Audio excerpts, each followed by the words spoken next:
भारत का रास्ता रोकने वालों। संयुक्त राष्ट्र सुधारों पर भारतीय चाणक्य ने चीन पाकिस्तान को लगाई कड़ी फटकार। भारतीय विदेश मंत्री एस जयशंकर ने संयुक्त राष्ट्र सुरक्षा परिषद में सुधारों का विरोध करने के लिए चीन और पाकिस्तान को कड़ी फटकार लगाई है। उन्होंने कहा कि भारत अभी 5वीं सबसे बड़ी अर्थव्यवस्था बन गया है और जल्द ही तीसरे स्थान पर पहुंच जाएगा।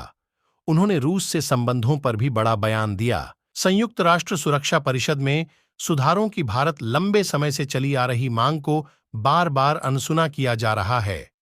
भारत की राह में सबसे बड़ा रोड़ा चीन और उसका गुलाम पाकिस्तान बने हुए हैं। संयुक्त राष्ट्र में भारत की राजदूत रुचिरा कंबोज ने हाल ही में चीन से लेकर अमेरिका तक को जमकर सुना दिया। उन्होंने संयुक्त राष्ट्र सुरक्षा परिषद में सुधार की मांग की। भारत की सुधार के मांग के बाद पाकिस्तान इस विवाद में कूद पड़ा और संयुक्त राष्ट्र सुरक्षा परिषद में सुधारों का विरोध कर दिया। अब पाकिस्तान और उसके आका चीन को भारतीय विदेश मंत्री एस जयशंकर ने करारा जवाब दिया है। उन्होंने दोनों का नाम लिए बिना कहा कि जो देश सुधारों का विरोध कर रहे हैं वे उन बदलावों को खारिज कर रहे हैं जो हाल के दशक में हुई हैं। उनका इशारा भारत के आर्थिक महाशक्ति बनने की ओर अग्रसर होने का था। जयशंकर ने जर्मन मीडिया के साथ बातचीत में कहा कि संयुक्त राष्ट्र की शुरुआत 50 सदस्यों से हुई थी जो अब बढ़कर लगभग 200 सदस्यों तक पहुंच गई है। लेकिन संयुक्त राष्ट्र का प्रबंधन नहीं बदला है। पिछले 2 दशकों में दुनिया की शीर्ष 20 या 30 अर्थव्यवस्थाओं के समूह में पर्याप्त बदलाव हुए हैं। भारत, जो कभी 11वीं सबसे बड़ी अर्थव्यवस्था था, अब 5वें स्थान पर पहुंच गया है और आने वाले वर्षों में इसके तीसरी सबसे बड़ी अर्थव्यवस्था बनने का अनुमान है।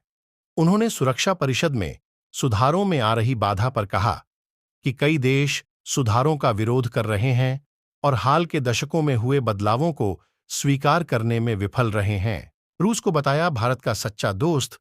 जयशंकर ने कहा कि मुख्य चिंता यह है कि अंतर्राष्ट्रीय व्यवस्था और उसके संस्थानों संयुक्त राष्ट्र को कैसे रिफ्रेश करते हैं, हम उसे कैसे पुनर्निर्मित करते हैं और उसमें तथा उसके संस्थानों में सुधार करते हैं।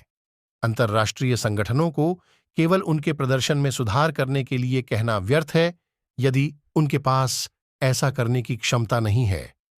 कोविड महामारी के लिए वैश्विक प्रतिक्रिया ने स्पष्ट रूप से दिखाया कि कैसे प्रत्येक राष्ट्र ने अपने स्वयं के हितों को प्राथमिकता दी, जिससे अंतर्राष्ट्रीय व्यवस्था का पतन हो गया। बता दें कि भारत के साथ साथ जर्मनी भी संयुक्त राष्ट्र सुरक्षा परिषद में सुधारों की मांग कर रहा है।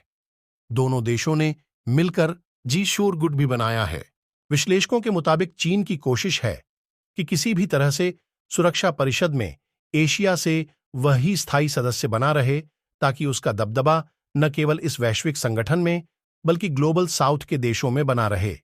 यही वजह है कि वह लगातार भारत की सदस्यता का पाकिस्तान के जरिए विरोध करवा रहा है।